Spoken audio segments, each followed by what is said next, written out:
Probably wondering, what is the benefit of hypnosis and what's in it for me? What can it do for my life?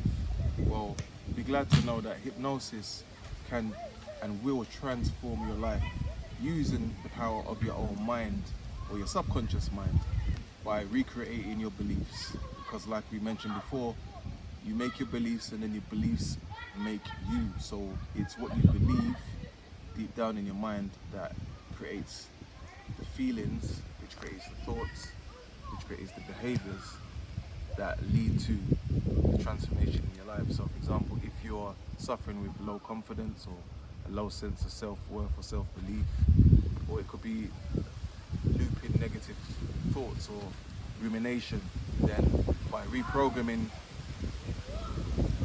hard resetting your subconscious, you can then give yourself new prompts and new beliefs and new commands that will transform not only your feelings, thoughts, but ultimately your behaviors, because things start off as beliefs, beliefs lead to feelings, beliefs, feelings, thoughts, behaviors.